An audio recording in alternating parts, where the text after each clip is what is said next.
Hey, North State listeners, this is Perry Thompson. Really excited about today's episode. It's Dawn Egan. We've been working to get her for quite some time now. So quick, funny story. Dawn actually thought that our podcasts were recorded live. So zero edits. And she is such a perfectionist. She's worried that she would make a mistake, say something that she wanted to take back. And was like, don't worry, we can edit those things. And then, of course, typical Dawn fashion, she absolutely nailed the podcast. It was an incredible opportunity to spend some time with her, and one take, zero edits. So a little bit about Dawn. She is started her own tech company in Fallon, Nevada.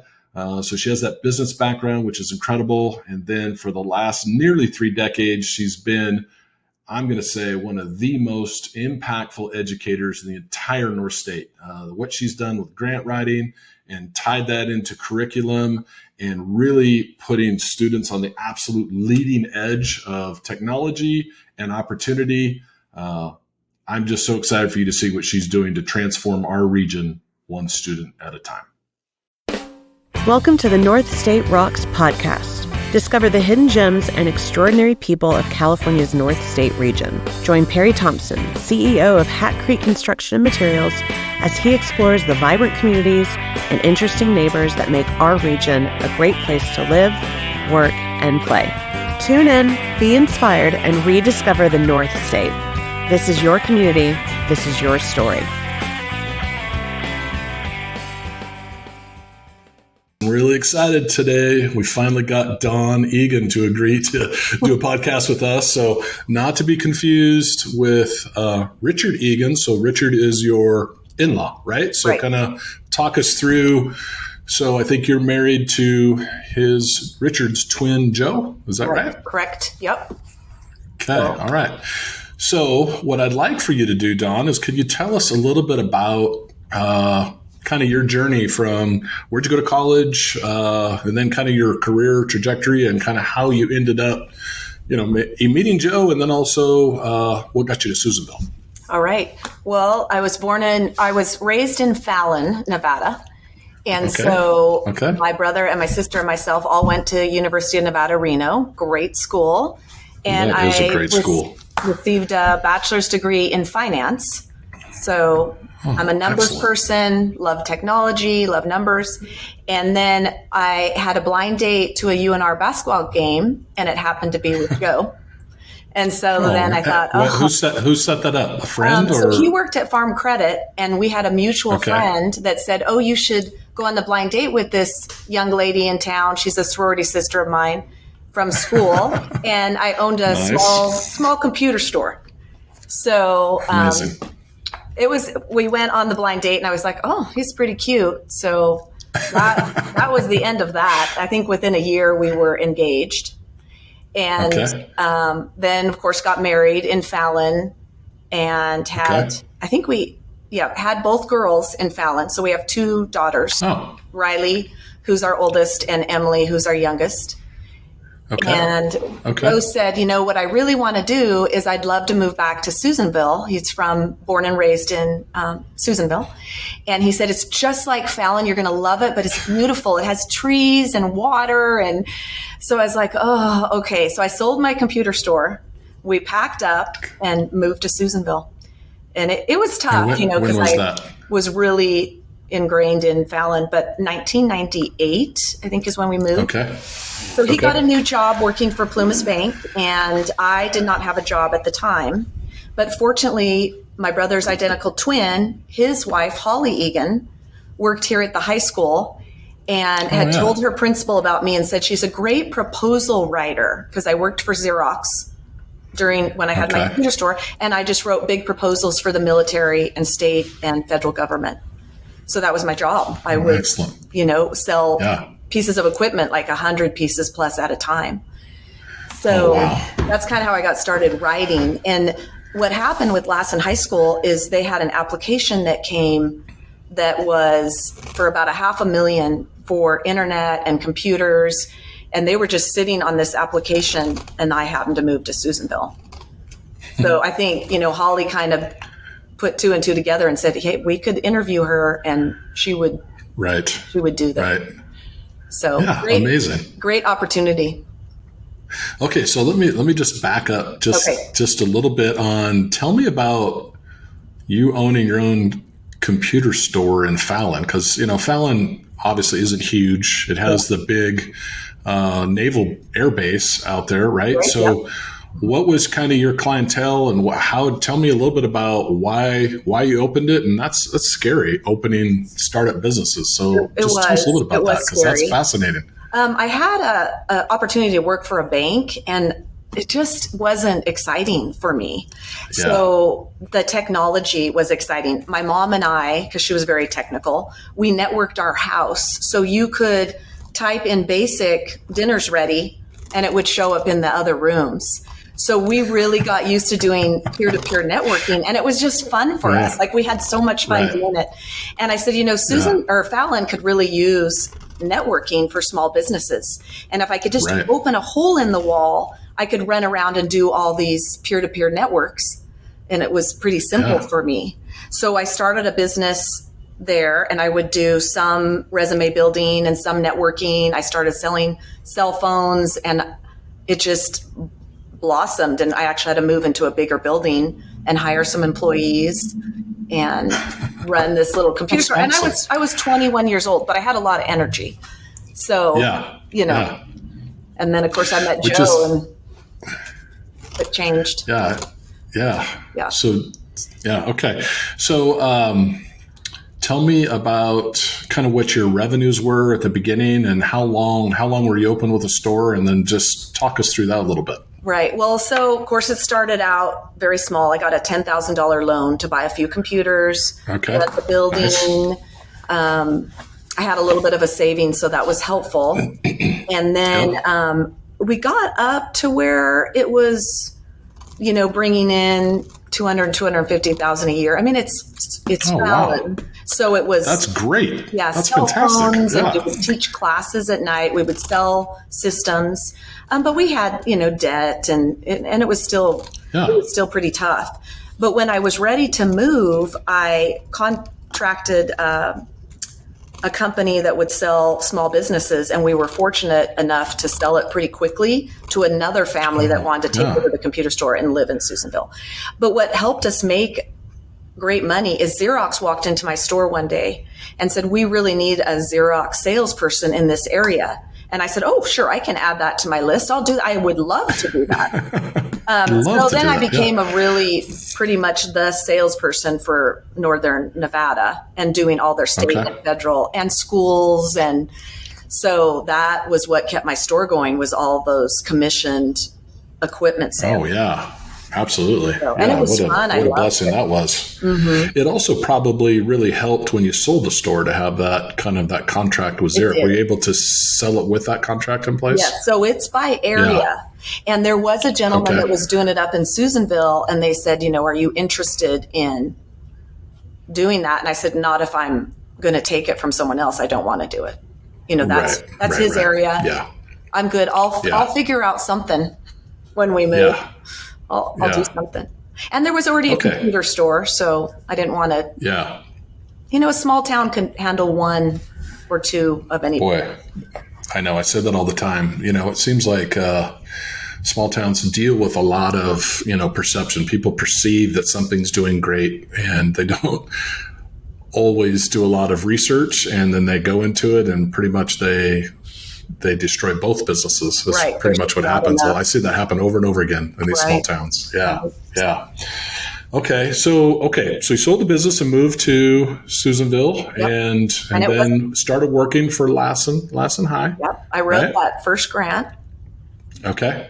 So when you wrote that first grant, were you did as an employee, or did you do that kind of as a contractor to kind of see if you got it first? It was a great principal. She was wonderful. And she said, "I'm going to hire you as a teacher." So I was finishing my master's at UNR. And when you finished your master's, you could also get the teaching credential at the same time. So I said, "I'm finishing my master's in education, and I'll just get a teaching credential for California." So she said, "We'll hire you as a teacher, but you're going to sit in the library and work on applications." And I said, "Oh, perfect. I'll love it." And so I was naive enough, which was probably a good thing, is I wrote the application, I mailed it off, and I didn't know how education worked. And I thought, well, I mailed it to Sacramento. I think I'll drive there. They're going to open it today. I'm going to drive there and watch them open it. So I show up to because I didn't know any better. My boss was like, sure, that sounds like a good idea. So because that's a great idea. And for us, that's a huge amount of money. So I drove to Sacramento. I show up to CDE. I go through security. They go, why are you here? I said, well, we're opening up Digital High School today. I want to go watch them. And they said, okay. I walk into this big room with a panel reading these grants, and they wanted to know who I was. I said, I'm from Lassen High School. I was the only one there. And I sat down, and they were whispering, and they were opening my application, and they had questions, and they said, well, she's right there. We could just ask her. And so they asked me a bunch of questions, and then they funded us. And I think it was because I was sitting in the room. So that is amazing. It was just funny because I didn't know any different than to not show up at the Department of Ed. So, and now I guarantee, just especially post-COVID and just how, there's a lot of Looney Tunes that government officials have to deal with, So I guarantee you would not be able to do that today. There's no way they would let you in. They'd be like, "Man, get back in your car and drive back to Susanville because that's not happening." Right. We appreciate you showing up. But, yeah. The one tip I still give everyone is they need to know who you are, especially if you're from Susanville. So I call, I talk to whoever puts out the application. I ask questions. I ask if they have a workshop or a conference. Like, I make sure they know where we are and who we are. Amazing. So. Yeah. So let's fast forward a little bit. So you get the job as a teacher. You're working in the library and filling out these applications. You drive to Sacramento. You get funded. Right. And then what happens? So then we were able to order 300 computers. The grant allowed us to do teacher training at night on how to set up a website, how to use Word, how to put together a great PowerPoint. I mean, it was basic, but that was part of the grant, is that you would teach the staff, all the staff. So that was really fun for me. And then also Robert Talley was my partner, and he was the technician at the time at Lassen High School. And he was able to afford and have the ability to connect all the buildings with fiber. Our buildings weren't even connected. Like, the teachers didn't even have a wired computer in their classrooms. So gradebook was really rudimentary. The kids, I remember there was one computer in the library, and kids would walk in with a little floppy disk to make sure it didn't have a virus on it. And they all shared that one computer in the library. And I almost laughed when I walked in because I was from I knew what Xerox looked like. And then I came to Lassen High School. And I was like, oh, this is rough. So to open all those boxes and get everything connected and get new software, it was huge. It was. So what year was that roughly? So I want to say 2000, early 2000. Yeah. So computers in classrooms, that was not a thing. It wasn't. Back then, anywhere. No. Anywhere in the North State. I know. I want to say it's only the last 10 or 15 years that our local schools, when I say our local schools, the Intermountain schools like Fall River and Bernie, Big Valley, those kinds of schools that actually got computers in the classroom. It was a huge deal. And it was mostly from outside donations and some grant money, of course. So you're kind of really leading the curve, at least in the North State. Was that kind of normal in the Sacramento area, for example, to have computers in the classrooms? Then? More so than the rural classrooms, for sure. And we didn't have high-speed internet. We just didn't have the speed. Like, that took another 5-7 years before you'd have to click and wait, and it was horrible. So was the dial up with all the screeching noises and all that good stuff, right? And please get off so I can use my computer. That was our world. So I just what got me really excited about talking to you on this podcast, Dawn, was last fall around September. I came and spoke to your FBLA group and Mrs. Ammon's FFA kids, and I was so impressed with what you'd done with all the grant money, the computer systems you guys had in place. But what I was impressed with more than anything was the actual caliber of the students. So I've been really privileged to get to I've talked to Shasta College kids 4 or 5 times. I've talked to Fall River and Bernie kids multiple times. Yours was the first time I got to speak with the kids at Lassen High. And what was really interesting is usually when I go and speak, and I'm trying to make it interactive, I'm trying to get questions out of the kids so you could really meet them at their needs and what they really want to know. Because nobody wants to sit through a lecture. They sit through those all day long. So you're hoping that it's going to be interactive. And prior to your class, it's like pulling teeth to get any type of interaction, any type of question that's even has any real thought into it. And what I was completely blown away by is that your kids it was maybe 10 minutes of kind of telling them a little bit about who I am and what I do. And then, what kind of questions do you guys have? And then just bam, it seemed like an hour of just constant questions. And they were intelligent, meaningful, and really applicable questions that they could just leave immediately and put to use. And I was just so impressed with what you and Mrs. Ammon have been doing with those kids. So I know you had a breakfast program. So kind of tell me about what it is to be an FBLA and kind of let's just talk a little bit about that incredible program you have going there. Okay. Well, so FBLA, Future Business Leaders of America, is the largest business student organization in the world. And so when you have a business class at a high school, you could have intercurricular clubs. So it's not a club like you would have after school. It is integrated within the business classes. And Ms. Ammon's program, Future Farmers of America, is integrated in the ag classes. So when a student joins, say, an accounting class, personal finance, business economics, or the graphics program, they're automatically a member of FBLA. So I tell all the students, we're working on soft skills and business skills in our class. Whether you think you're a member or not, you're automatically a member. So congratulations. Here you are. Yeah. Good job. Yeah. Way to join the club. Good job. So, we prepared for when you were coming in. They were pretty excited because, a lot of times you'll get engineers, doctors, but they want to hear from CAL FIRE and heavy equipment, construction. What are some of the real jobs that we can get out there and do?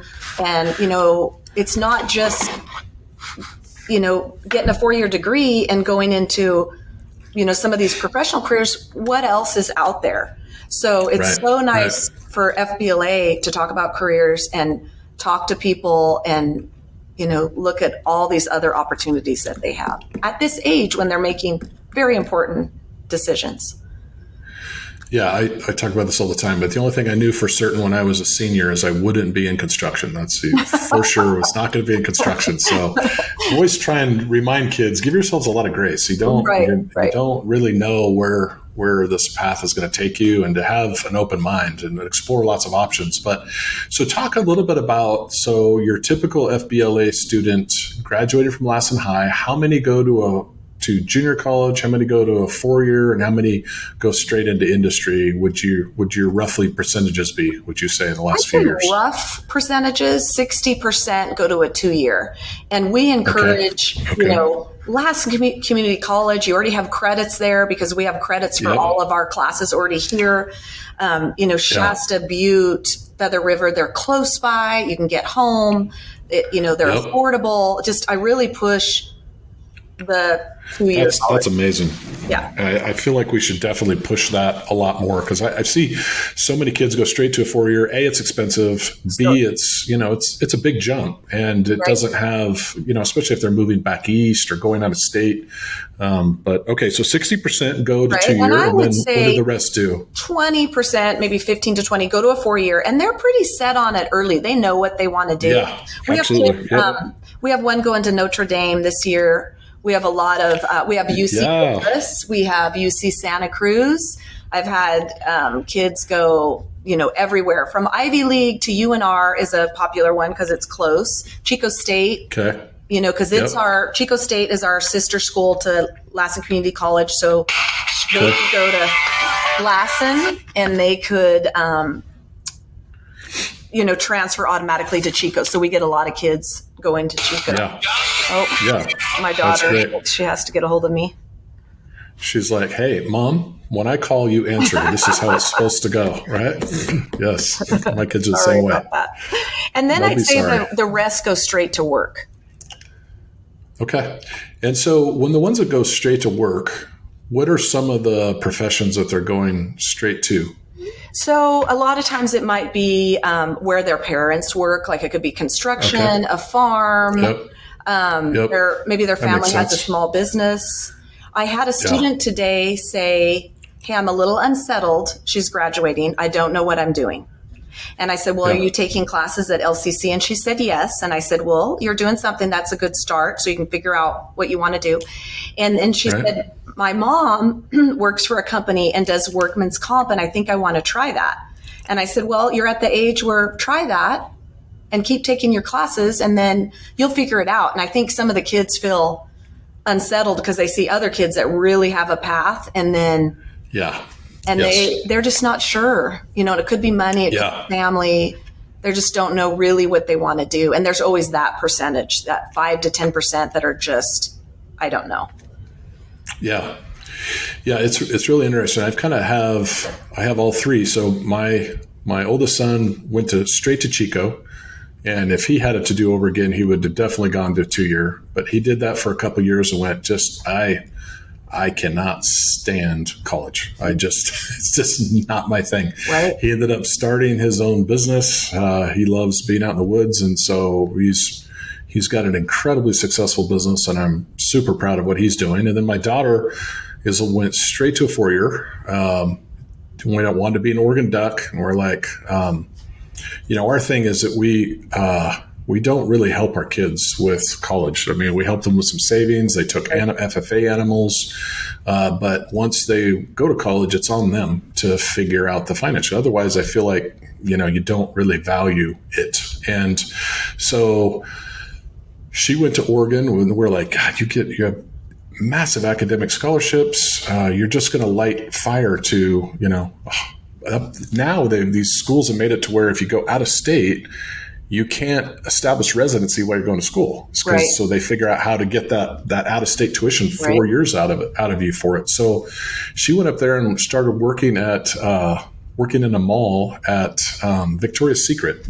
Worked there for a year. Watched all of her friends pass her. This girl was valedictorian and had the path. Watched all of her kids, all of her friends, and then had a lot of, am I doing the right thing for a year, right? Because it's just so hard. She's bringing home a paycheck. She's, living in a little apartment by herself. And what am I doing? Had a lot of that go on. And then, but she established residency. She had an incredible academic scholarship, and she went to Oregon for very, very little money and just killed it. And then now she lives and works in London, and so she just left Scotland and moved to London for a better job opportunity. Wow. But at her previous job, she was the youngest senior account manager in company history. And I'm just so proud of her. And so, you're like, there's some of those kids are like, I'm on the 4-year track. I haven't figured out this is what I'm doing. And then my youngest went to Shasta for 2 years, played basketball, had an incredible experience there. And then at the end of that, selfishly, I'm like, please continue playing basketball so I can continue watching. And he could have probably gone to a 2 or, a Division 2 or 3 school and continue playing. But he's like, Dad, I want to get started on my career. I want to go to a bigger school. I want to be a fan. And he went to Boise State, had an incredible thing, graduated in their construction management program there, and is working in Texas and doing amazing. So I've kind of had all the gamut of all 3 kids. So I think the biggest thing is there is no perfect path. There's a path. The perfect path is the path that works for you, not what anybody else thinks. And I think you're doing a great job of really encouraging that the 2-year. If you're unsure, go to the 2-year. There's so many great programs there. Save $30,000, $40,000, $50,000. Yeah, exactly. Save the money, and then if you're not going, if you're certain you're going to be a doctor or you're going to be a lawyer, then 4-year, get going, get it. I certainly, that makes sense. But if you're unsure, and then there's just so many great career opportunities that if you have some skills coming right, if you worked on a ranch, for example, and you've been around equipment and understand things like that, you can come to a company like ours and be successful right out of the box. Other options are going to Lassen, figure out truck driving school. They've got a Shasta College has construction equipment, nursing programs, dental hygienists. There's so many great options out there for kids now. Just so many great options. Right. Well, I'm really excited about how well you're preparing these kids. So I saw some stat about how much your FBLA program has grown and tell me a little bit about some of the accolades that you guys have gotten. That I read some stuff online that I was pretty impressed with. So I want to hear it from the horse's mouth, though. Okay. I think for the last couple of years, we were the largest chapter in California. And I think now we're the third largest because the state of California has been putting more funding towards CTE or career tech education. Okay. And so then, of course, all these other schools are growing their programs, which is great. We don't need to be the largest. So because we enroll every student, they don't have to pay. They used to have to pay. And then it was almost like charging them for public education. So now what they do is they put you in a tier, and we're at the 300 to 500 member tier, and we pay a flat fee. And then every kid that's in your classes is a member. So that works out. You don't have to ask kids for money. So I always tell students, you are an FBLA member. You can go to the meetings, you can compete, you can do the community service, or you can learn our soft skills and the skills we want to teach you just in class, because a lot of kids are like, I live in Herlong, I live in Janesville, it's hard for them to participate in all the activities. So I would say we probably have 100 to 150 come to the meetings. We probably have 75 that compete. And then we end up with 30 to 40 that qualify at the state level. So we're taking 30 plus kids, flying them to Southern California to compete in those higher end competitions, whether it's speaking, interview, broadcast journalism, graphics design. And so we qualify at different levels. And then we get to that point where those are the kids that have probably been in our program for a few years and they're making it to the top level. So it's pretty cool. That is incredible. That's incredible. So they get them out of Susanville down to the big LA basin. Yes. I bet a lot of kids have never been to LA that you take down there, I would guess. Haven't flown before. When we go on these trips, they are asking questions about how to get through security and what do they need to bring and what professional attire do they need, and they have to check in and they have badges and we have rules for the hotel and, it's a lot to travel with them, but I think it's so valuable for them. It is so valuable. That's one of the things that just the travel in general with kids is just so great because, like you said, there's just a bunch of kids that have never had the opportunity to do that. And what you're really doing is removing that boundary of fear for later in life for them, right? So they're not going to be afraid. I've been through TSA. I know what that is. And I've flown on a commercial airliner before. And we figured out how to get a taxi cab or an Uber after we landed, and we figured it out. And they've done it before, and they're going to be a lot more brave in doing it post high school, which is amazing. So tell me about it's Future Business Leaders of America, right? Do I have that right? Yep. So how much? I know you guys, because I was there when you guys were talking about you're working on resume prep and making their resumes look as good as possible.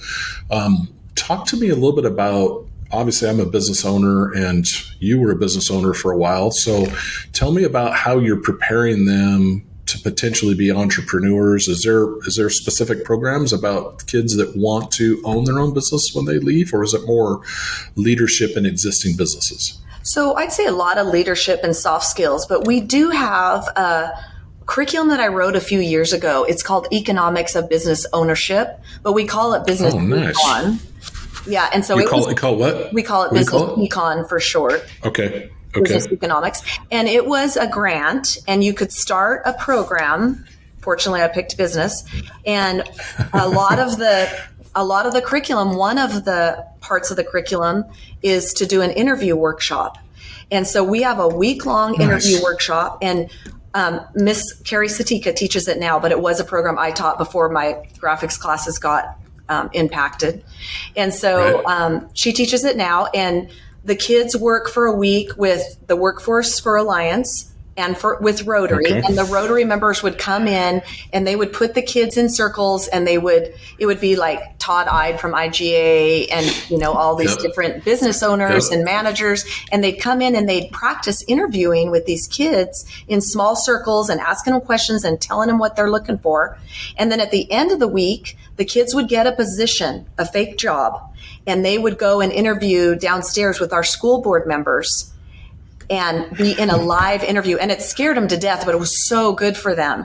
And so good for the them. feedback I get from those kids that I had those years they are amazing interviews. I have had people call me and say, hey, I just interviewed one of your FBLA past students and they killed it. They nailed it.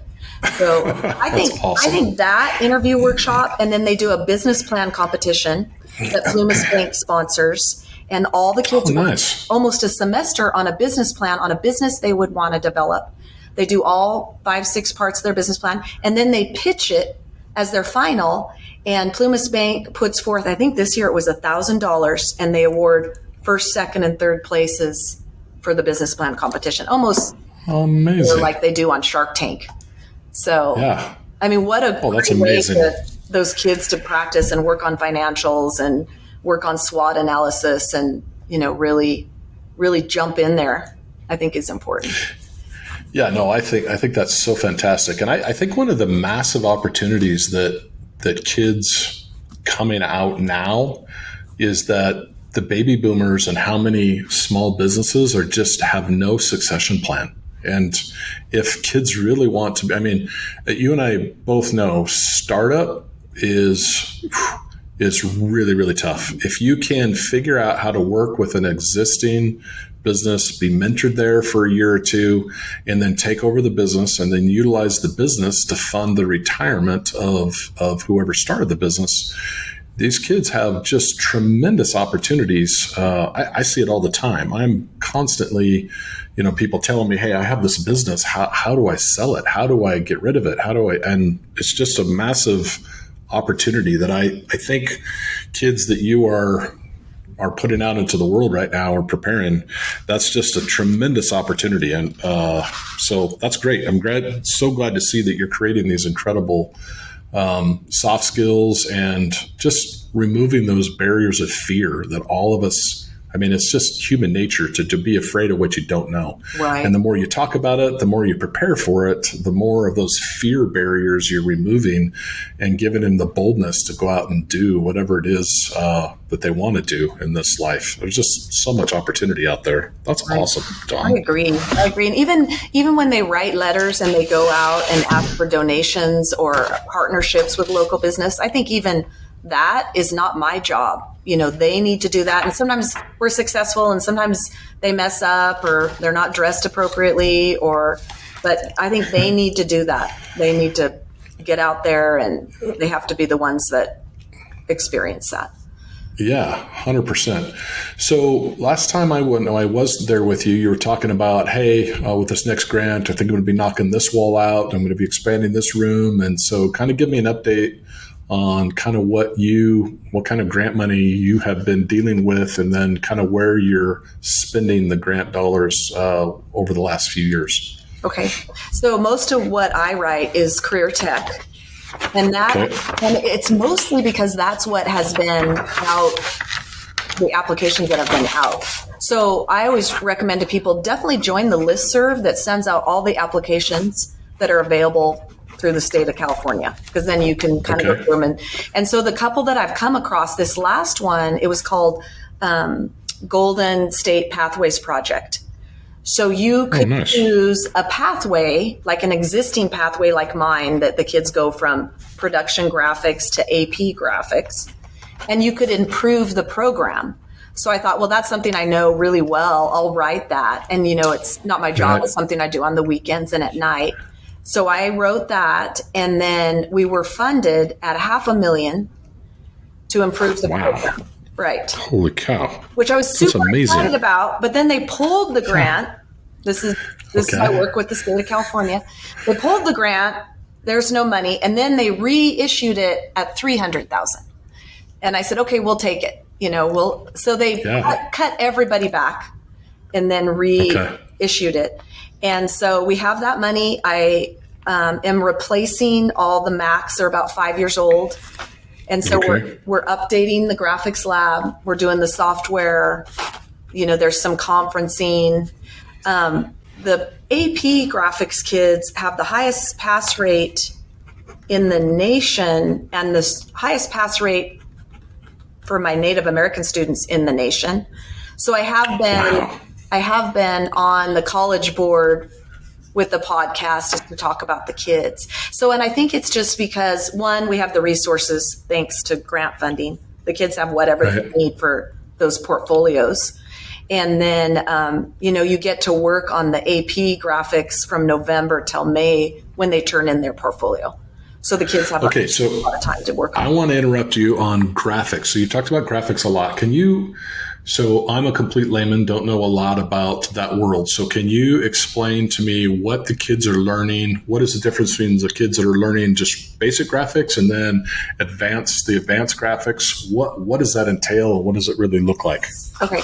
So they come in and they learn the basics of usually the Adobe suite, which is the premier software that almost everybody would use in marketing, advertising, design. And this is the only Mac lab on campus. And so kids kind of walk in going, whoa, they maybe haven't used one before. And I always tell students, you should know how to use every operating system.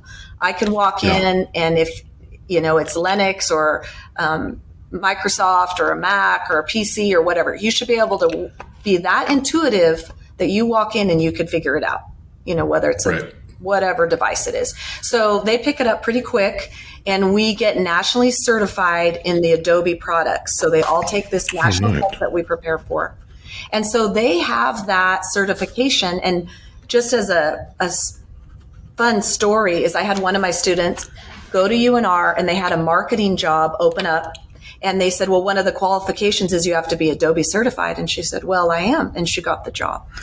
So now she's working, doing the Wolfpack materials over in Reno. So I thought, that was a pretty cool story. So they're very prepared when they leave the first level class. And then the second level is more about photography, and they all get a camera. We take a lot of pictures. We do a lot of labs that include photography. And I said, this might not be your career forever, but this is a good skill to be able to put forward a portfolio of works that you're proud of. You should be proud of anything you're doing. And, I do have kids that go into design. I have kids that have their own photography business, but I also have kids that go into advertising, marketing, something related to this class. And it's also college credit, A through G credit, it's 2-year credit with Lassen Community College. So they're getting credit while they're working through this program. So you said photography. Does that include videography as well, or is it just It's mostly still photography. They do some videography in the first level. That's tough too. The equipment, the bandwidth, the computers. Right, absolutely. Yeah, it seems like the whole creator economy, are you getting a lot of interest in kids that are wanting to, hey, I'm going to be a YouTube star, I'm going to be the next Mr. Beast, all that kind of stuff? Is that a common theme that you're seeing a lot in your kids? It is. They want to make TikToks and be on social media, and which is good. We listen to podcasts and, I think they need to be savvy to all that. And they pick it up so fast. That's the world, different from our world. Very different. Yes, very different. But it's just incredible. There's pros and cons to it, of course. But for sure. Every business is also usually using social media. Mm-hmm. And so it's not just a social skill. It's a real hard skill that you can use in your career. So that's amazing. That's awesome. I'm fortunate enough. I'm pretty humble, and I do not mind when kids come up and say, Miss Egan, there's a much easier way to do it. Let me show you. I'm like, thank you.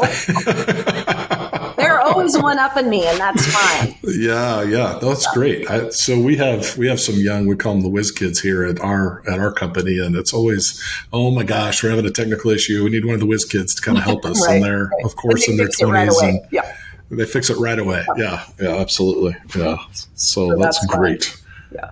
Okay, so Let's talk a little bit about, so we talked about FBLA, and we talked, so is there anything that we're kind of missing? And we talked about your grant funding.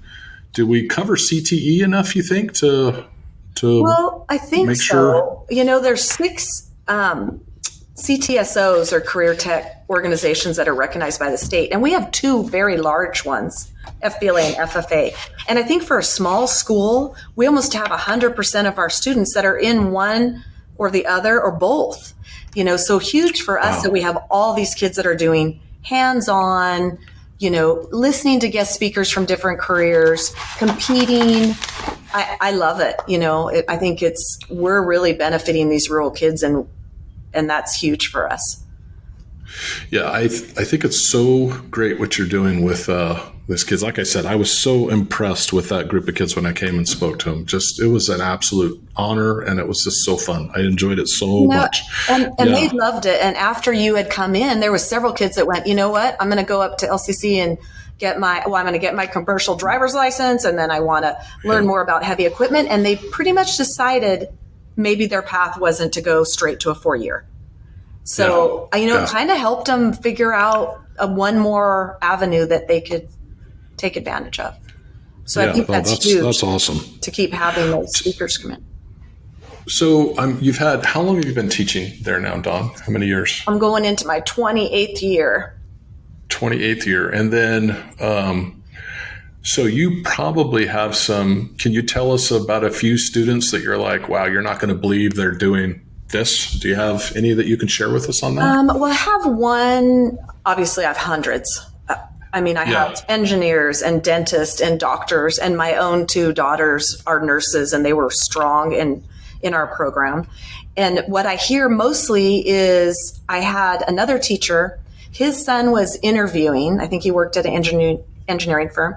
And one of my past FBLA students was being interviewed. And he had to call his dad and say, it was the best interview. And I said, yeah, that's what he did in FBLA. He was on our interview track. So, I love to hear those stories, That's so great. I do have kids come back all the time and say, I remember the business plan competition. I remember the interview skills. I still have my portfolio. Is fun. They're 25, 26 years old, and they still have some of the products that they made here at school. So, besides the kids that exhibit things at the fair, we always have, our welding projects, our wood projects, the graphics projects. The kids love to do that. Did your daughters show animals at the fair? They did. As well? So one stayed in 4-H all the way through 12 years. Okay. And the other one did FFA, because it was nice to have them in different organizations. And so they showed steers. And I have kind of a fun story about Susanville and how awesome Susanville is. But we had a steer that was overheating at the fair. It was one of those fairs that was 100, 105 degrees, no sprinkler system in the FFA barn. So we were pretty sure he was going to die. And I was really upset. My kids were upset. I wasn't really sure, besides to take him home. He was foaming out of his mouth. And here comes Mike Kurak and those huge construction fans. And he put him in the barn for the week and saved the champion steer that year. And I'll never forget it, because I didn't know what to do. I had these teeny little fans, and it wasn't doing anything. So, it wasn't even something we asked. He just saw that we needed it, and here he comes in with equipment for the fair. So that is so awesome. Cool. Yeah, that's a great explanation of what makes small towns so special. Just see the need. You're not even asking, and they're there helping out. That's amazing. Mm-hmm. All right. So you've talked briefly, but I want you to brag about Riley and Emily just a little bit, because we talked a little bit about that before the interview started, but they're products of your program. They're products of Susanville, and I think they represent everything that we're trying to accomplish as parents and as people that want to see our communities excel. So talk about both of them for a moment. That's easy to talk about, my kids. So Riley is my oldest, and she went through the FFA program, and she was in 4-H in her younger years. Of course, worked on the ranch. My kids have always been workers, so I think that's important. They would get up and work, go to school, come home and work. Sometimes they worked. Riley one year worked nights at the hospital and then would come to school during the day. And so it was rough, but luckily I was her teacher a couple periods a day. And so she went to UNR, and then she ended up getting her RN, so 4-year degree and her RN license. And both kids got their CNA one got it at LCC and one got it at TMCC while they were in high school. So I've actually had a couple of my students do that. I told them the story. I said, you might as well get the first certification, make sure it's something you like. Then you're qualified to go out in the workforce when you're in college and you'll have a job. So I have a couple kids that just finished that. But so Riley then finished her RN, got a job at St. Mary's. And then during one of our brandings where we were branding cattle, she met a gentleman who's now she's going to marry in August. And he lives in Grass Valley. Yeah. And I'm super excited. Okay. Big wedding coming up. And so she traveled to Grass Valley as a travel nurse, and they had a job opening. And of course, she interviewed.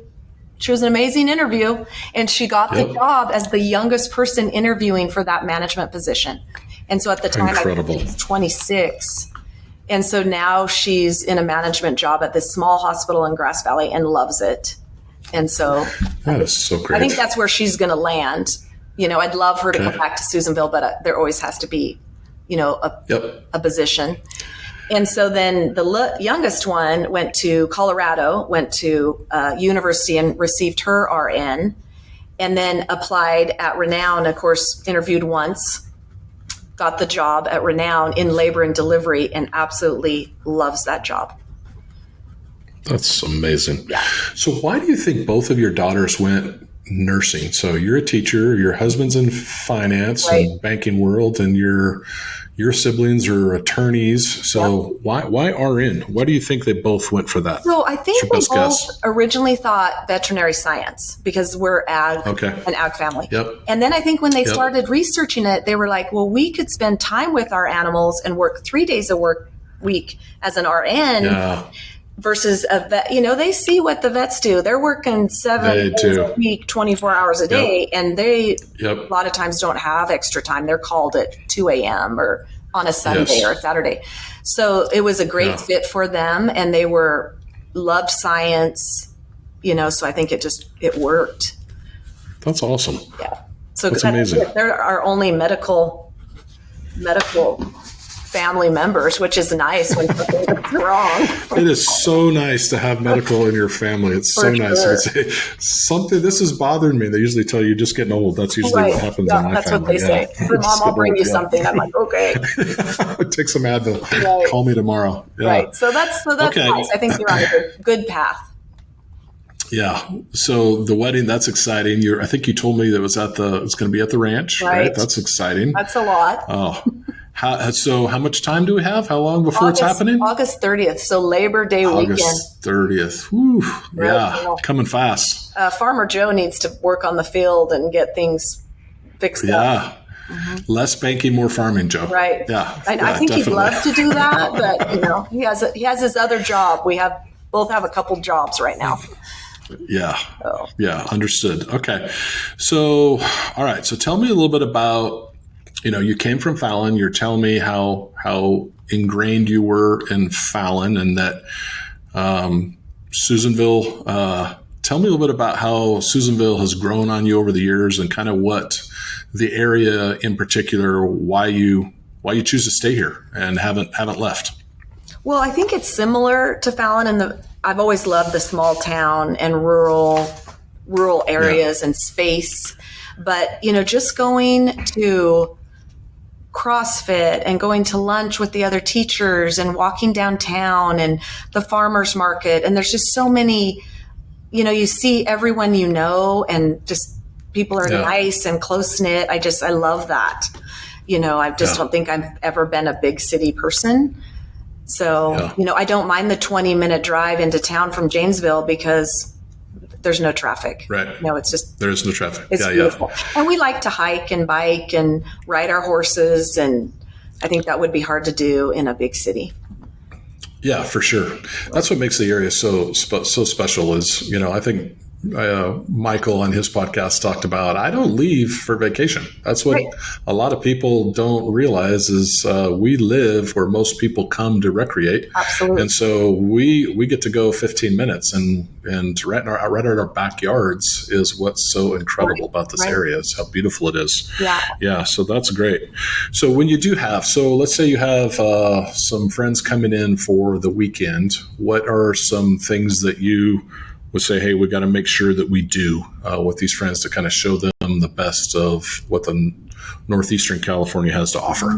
We've done a lot of things. I've done races. So I have done the Biz Johnson Marathon and half marathon. I'm cutting down on the running. So anything on the Biz Johnson or Susanville Ranch Park, it is always fun. We take our paddle boards out or our kayaks out, and Joe's always working with the cows, so sometimes like over Christmas when we had family, we branded cattle. That was our entertainment, so we're like, everybody come on out. And my nephews and nieces thought that was just amazing because they hadn't ever done something like that, so it was pretty easy because we had a small group, so we'll do a lot of times brandings is our entertainment, but we also need to get it done. So absolutely. Well, and you get some free labor. That's fantastic, right? And keep your labor costs down. There's a lot of training involved. Yeah, it's true. Yeah, we might have got more done without all the training, but you certainly changed their lives. Antelope Grade and going up Thompson Peak, and we keep cattle up there. Just riding through the meadow and being up the mountain is pretty cool. Yeah. So how much longer do you plan on being a teacher at Lassen High School? I get that question a lot. I told the kids pretty soon I'm going to have to get a walker. But it's, stop it. Oh my God. I'm 58, so minimum 60 and then maximum 62. So I think I have 2 to 4 years. So I'd really that's it. I didn't realize teachers had a max. So at 62 you have to return. Oh, you do. I have a max. Yeah. Oh, I understand. That's your personal. That's your personal things. Okay. Because I'm hoping I'm taking care of grandkids or I would love to come back and work part-time and help with funding, for any small school, I think would be fun. I would like to be on some education boards and then help with funding. Well, I got to tell you, I'm just so impressed with everything that you have done at that school and with Lassen High School in general. And just most important, though, is what you've done with those kids.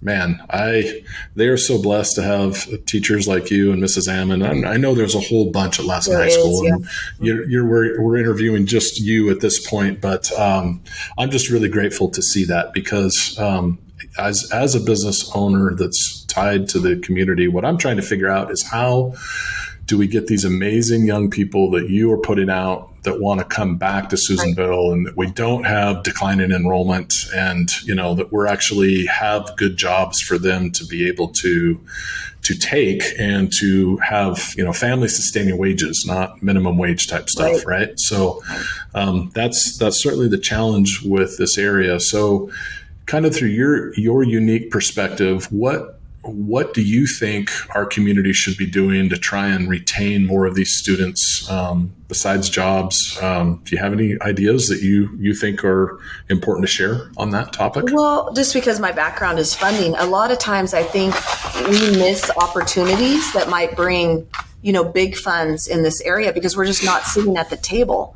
So even if it's just always being on the lookout for what's that next opportunity, is it a new athletic field or is it, a new pathway that might include engineering or medical or heavy equipment? Like I think sometimes just miss opportunities and we just don't have enough eyes out there looking. And so you need people to take advantage of those opportunities and not let them all go to Sacramento and all go to Orange County. And, hey, we're up here. We need opportunities. Right. So I feel like that's my job. That's really well said. That's really well said. So everybody is busy, right? And then a lot of people are just in straight survival mode. So how do we free up the time or where should people be looking for those kinds of opportunities since you know so much about it, Dawn? I'm looking all the time, every email, whether it's federal funds, I'm on sites like even the Department of Agriculture. I read through all those newsletters. Obviously, Department of Education and the federal departments and the state departments. And sometimes there's other opportunities that are private, but I just don't think my chances of getting some of those are as high as federal funds and state funds. So I think just being on the lookout, this is what I tell kids: listen to podcasts, listen to the news. You need to be informed. You can't just be on your phone playing games. I want to see that you're actually reading something on your phone. Yeah, yeah, absolutely. So they were making fun of me in the leadership class because we did assignments where we would listen to 5 or 10 minutes of podcasts. And I said, it could be biomedical, it could be business or finance, or I want you to listen and learn something today. It could be on how to get better sleep. Let's listen to this and then talk about it, because they just need to be more informed. You're so right. I think right now there is more information available and more teaching available than there has ever been in the history of mankind. And it's just it's amazing to me. I'll be struggling with something, I name it, trying to repair something on our mower. Right. And my kids are like, have you YouTubed it? You dumbass. It's just YouTube it. You can literally, and then I'm like, I'm going to figure it out. And then pretty soon you're, oh my God, it tells you exactly the model, the specific issue, and it walks you step by step. It's just amazing how much. And then with AI, that's what I wanted to talk to you about before I let you go. AI, I believe, is just going to absolutely transform society. And so let's talk just a little bit about where you see AI going, and then how are you utilizing it now? And then how are you making it to where it's crazy how much I'm using it now, just in the little bit of work that I do. It's just researching certain things, anything that you want to know. I feel like it's so much better than just Googling something, because you have all those paid links that are trying to take you down rabbit holes that don't necessarily, where it seems like AI, and it's not perfect, of course, but it's giving you very concrete answers to very specific questions. What do you kind of see that you're trying to implement now, and where do you see this going, Dawn? Right. I definitely see it as a tool. I never want to limit it. There's some restrictions when kids are working on photographs that they can't use it if it's in their portfolio. But of course I show them how to use it, and we do amazing things all the time. But like in my business class, we worked on our resumes, and I said, well, have you put it through AI? Because what's going to happen if you don't put it through an ATS checker is it's going to get kicked out because you didn't format it correctly. You didn't word it correctly. So we took all of our resumes and we put it through that, and it cleaned them up and fixed them up. And I said, that's what you need to do. So it has all the keywords and, I said, it's not going to write the resume for you. I want it to clean up your resume. So it's a tool to help you, and in graphics, of course, we use it for fun. We just did Barbie boxes for all the teachers, Barbie and Ken, and we put the teacher's picture in AI and said, make them their own Barbie. And they're pretty amazing. You should see them. I sent them to all the teachers, and it was just super fun for the kids. What happens with AI, you put it in and you get back something that's not quite right. So you got to ask another question. And it a little bit better, and you have to ask more questions. And I love that thought process for the kids. They have to keep digging and digging until they get what they want, out of it. That's amazing. Yeah, it's fun. That's amazing. It's really fun. Yeah. Well, Dawn, I know it's been a long day for you. I'm very grateful that you took the time to spend time with us here today on the North State Rocks podcast. So thank you so much for that. Any final parting words you have for us before we adjourn for today? Just thank you so much for having me. I was horrified, but I'm glad that I did it. I just am usually not, don't want to talk about myself or the program, but I'm glad it's out there. Well, I think that you're like a lot of great leaders. It's about the kids and it's about the program. It's not about you. But if people don't know about what the kids are doing and don't know about the program, that isn't helping. So I'm just really grateful you agreed to come on, and I thought it was time really well spent. And thank you so much. Thank you. And I can't wait to see you back as my guest speaker next year. Okay, that sounds great. I'll look forward to that. Thank you very much. Thanks so much, Dawn. Have a great day. You too.